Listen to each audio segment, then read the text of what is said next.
యేసుక్రీస్తు నామములో మీ శుభములు తెలియజేస్తున్నాం. ఈరోజు ఇద్దరు వ్యక్తుల గురించి మనం చూస్తాం. మరి లోకాసు వార్త 18 అధ్యాయము 11 నుండి 14 వచ్చినాలు చూస్తే ఇద్దరు వ్యక్తులు మనకు కనపడుతుంటారు. వారిద్దరు కూడా దేవాలయం దగ్గరికి వెళ్తారు. ఇద్దరు ప్రార్థన చేస్తారు. ఎవరైనా మరి దేవాలయానికి వెళ్ళినప్పుడు అందరూ కూడా వారి మనసులో వారికి నచ్చినట్లు ప్రార్థన చేస్తూ ఉంటాం. అయితే మనకు నచ్చినట్లు మన యొక్క అనుకూలతను బట్టి ఎప్పుడు కూడా ప్రార్థన చేయకూడదు. మన ప్రార్థన ఎలా చేయాలంటే దేవునికి ఇష్టలుగా ఉండాలి.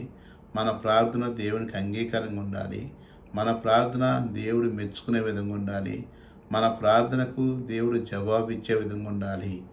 అలా ఉంటే దేవునికి ఆశీర్వాదాలు మన మీదకి వస్తాయి. అంతేగాని మన ఇష్టానుసారంగా ప్రార్థన చేస్తే దేవుడు ఎప్పుడు అంగీకరించడు. మనకి ఏదైనా అనుకూలంగా ఉంటుందో, మనకి ఏది ఇష్టమైతే దాన్ని ప్రార్థన చేస్తాం. ఆ దేవుడు ఎప్పుడు కూడా మెచ్చుకోడు. అందుకనే ఇక్కడ 11 వచనం చూస్తే, పరిచర్యుడు నిలబడి, దేవా, నేను చోరును, అన్యాయస్తును అయినను, వ్యభిచారినైనను, ఇతర మనుషుల వలనైనను, ఈ సుంకరి వలన ఉండనందుకు నీకు కృతజ్ఞతాస్తులు చెల్లిస్తున్నాను అంటాడు. ఇది చూడండి ఎలా ఉండదు ప్రార్థన.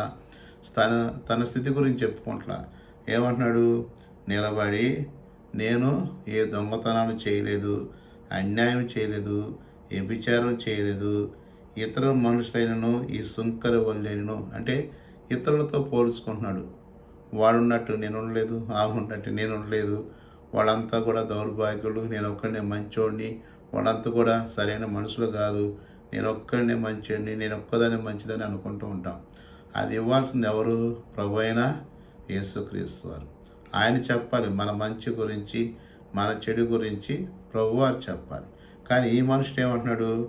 అన్యాయస్తులైనను, వ్యభిచారులైనను, ఇతర మనుషుల వలనైనను, ఈ సుంకరి వలనైనను ఉండనందుకు నీకు కృతజ్ఞతాస్తులు చెల్లిస్తున్నాడు. ఎందుకు చెల్లిస్తున్నాడు?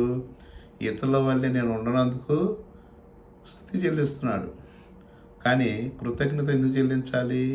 ప్రభువా, నీవు నా కొరకై ప్రాణం పెట్టావు, ఈ పాపిని క్షమించావు, నా పాపములన్నీ కూడా తీసివేసినందుకు ప్రభువా నీకు వందనాలు, నన్ను జ్ఞాపకం చేసుకున్నందుకు నీకు వందనాలు, నీకు కృతజ్ఞతాస్తులు చెల్లిస్తున్నా అని చెప్పాలి.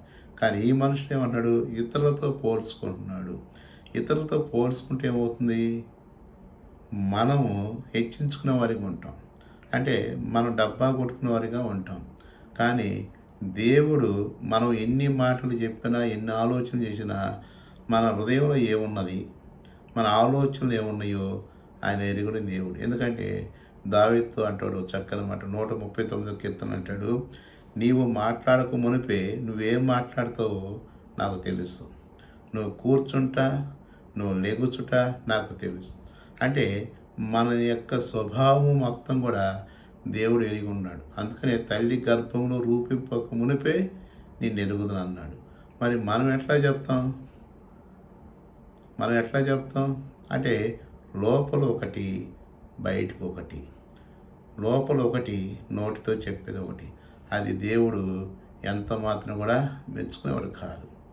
అందుకని ఇతను ఏమన్నాడు? ఇతరులను పోల్చుకుంటున్నాడు. నేను అన్యాయం చేయలేదయ్యా, నేను దొంగతనం చేయలేదు, నేను వ్యభిచారం చేయలేదు, ఇతరుల మనుషుల వల్లైనను, సుంకరి అంటే తక్కువగా చూస్తారు సుంకర్ని, ఈ సుంకరి వల్లైనను నేను ఉండలేదు అని చెప్పుకుంటున్నాడు. కానీ ఇంకో మనిషి ఇది ఎవరి ప్రార్థన? ఇది పరిచర్యుడి ప్రార్థన. మరి నీ ప్రార్థన ఎలా ఉంది? చూద్దాం, కింద చూద్దాం. ఇక్కడ మళ్ళీ అంటాడు 12 వచనం ఏమిటంటే, వారములకు 2 మార్లు ఉపవాసము చేయొచ్చు, నా సంపదన అంతట్లో 10వ వంతు చెల్లించున్నానని తనలో తాను ప్రార్థించును. మొదటి భాగం మనం చూసాము.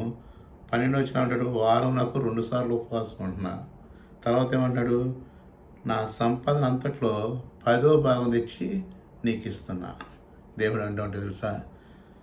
ఎండి నాది, బంగారం నాది, సర్వ సృష్టికర్త నేను, సర్వను కలిగజేసిన దేవుడు ఆయన. ఈయనేమంటున్నాడు? నేను సంపాదించిన దానిలో తెచ్చి 10వ వంతు ఇస్తున్నాను, వారానికి 2 సార్లు ఉపవాసం ఉంటున్నాను. నువ్వేం చేస్తున్నావు, నేనేమి ఇస్తున్నది దేవుడు తెలీదా? సమస్తం తెలుసు. అంటే ఇతని గురించి ఇతను చెప్పుకుంటాడు. అయితే 13 వచనంలో మంచి ప్రార్థన ఉంది. ఇలాంటి ప్రార్థన కోరుకున్నాడు దేవుడు. మనం కూడా ఎలా ఉండాలని కోరుకుంటున్నాడు. మన స్వభావం, మన ప్రార్థన, మన తలంపులు, మన ఆలోచనలన్నీ కూడా ఎలా ఉండాలని దేవుడు ఇష్టపడుతున్నాడు. ఏంటి ఆ ప్రార్థన అంటే, ఇక్కడ చూస్తే 11వ వచనంలో పరిచయుడి ప్రార్థన చూసాం మనం. వాడు ఏమన్నాడు? నేను దొంగను కాదు, అన్యాయస్తుని కాదు, వ్యభిచారినైనను, ఇతరుల మనుషుల వల్ల అయినను, నేను ఈ సుంకుల వల్ల అయినను నేను ఉన్నందుకు కృతజ్ఞతాస్తుతులు చెల్లిస్తాను అన్నాడు. వారానికి 2 సార్లు ఉపవాసం ఉంటున్నాను, నా సంపద అంతట్లో కూడా తెచ్చి నీకు 10వ వంతు చెల్లిస్తాను. ఆ ప్రార్థన ఉంది. మరి సుంకర ప్రార్థన ఎలా ఉంది చదువుకుందాం. 13వ వచనం. అయితే సుంకరి దూరంగా నిలుచుండి ఆకాశం వైపున కనులెత్తుటకు ధైర్యం చాలక రొమ్ము కొట్టుకొనుచు, దేవా పాపిన నన్ను కరుణించమని పలికెను. చూడండి, ఈ వ్యత్యాసం చిన్న పదాలు కొద్దియే, కానీ దేవునికి ఇష్టకరంగా ఉండాలి. ఏమన్నాడు? దూరం నిలబడి ఆకాశం వైపున కనులెత్తుటకు ధైర్యం చూడండి. ఎందుకంటే నేను పాపిని, ఆకాశమందున్నాడు పరిశుద్ధుడు, నీతిమంతుడు, నిష్కలంకుడు, రాజులకు రాజు, ప్రభువు ప్రభు, ఆయన ఉన్నతమైన దేవుడు, సర్వసృష్టి కలిగిన దేవుడు. అలాంటి దేవుడు నేను ఎలా చూడగలుగుతాను? పాపినే నన్ను ఆయన కనులు ఎలా నేను ఎత్తగలని? అది పశ్చాత్తాప ప్రార్థన.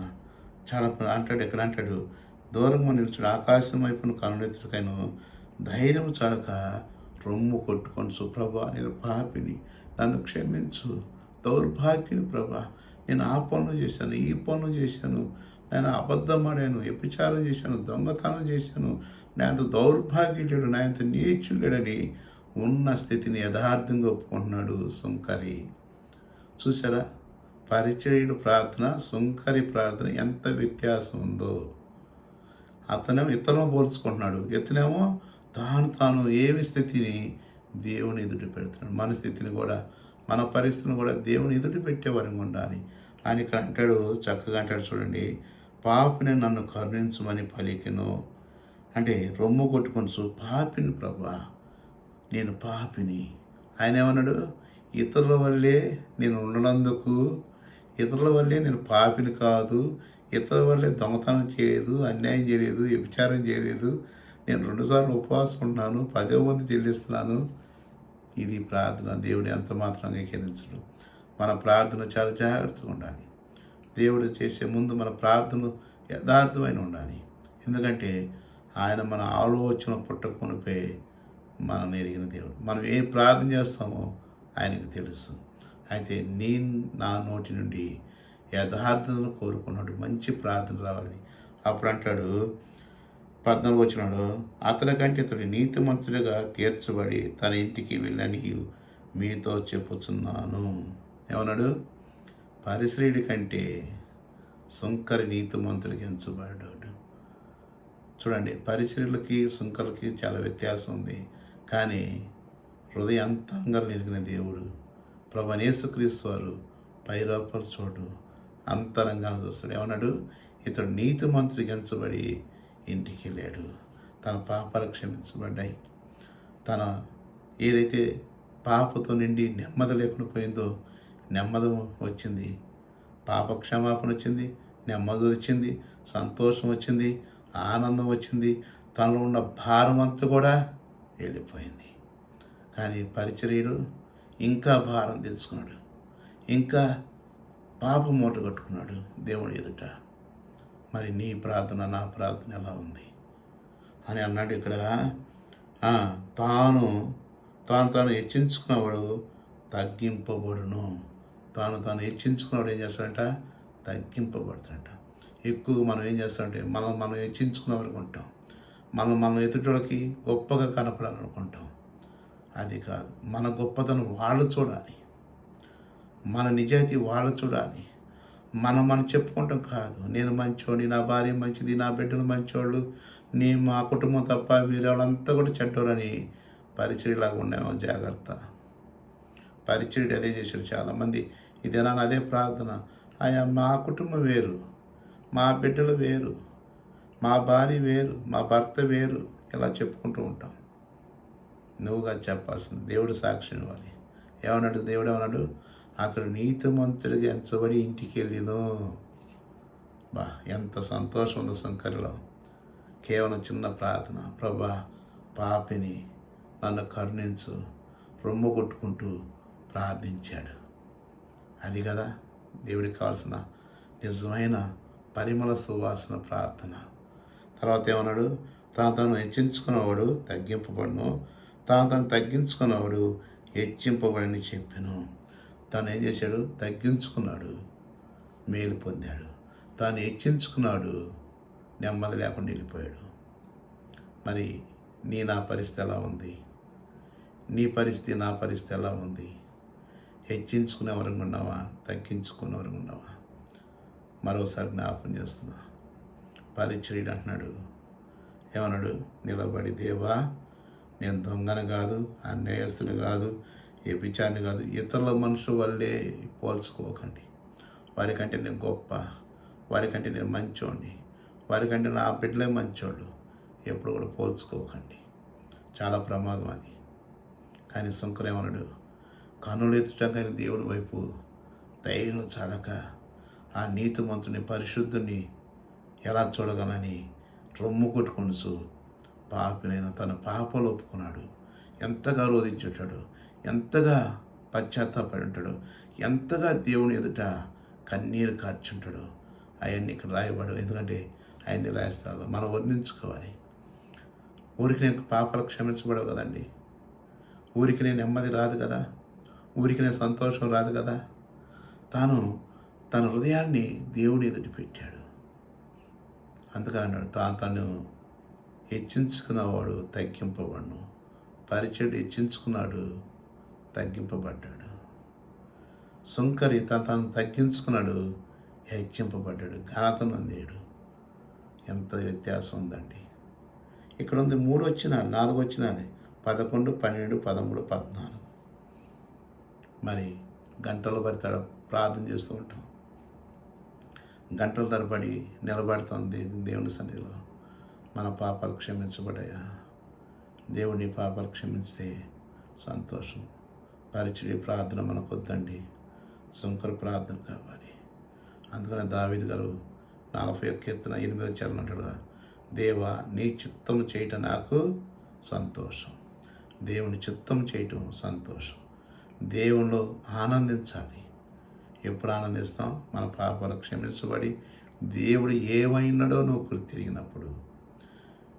నా స్థితిని నేను చూస్తే అప్పుడు దేవుణ్ణి నేను చూడగలుగుతాను. నా స్థితిని నేను చూడకుండా ఇతరుల స్థితిని చూస్తే పరిచర్యల వల్లే దేవుని చూడలేము. మనం కానీ పరిశీలన చేసుకుంటే అప్పుడు మన బతుకు, మన స్థితి, మన యొక్క ఏంటో తెలుస్తుంది. అప్పుడు మనం ఏం చేస్తాం? దేవుని చూడగలుగుతాం.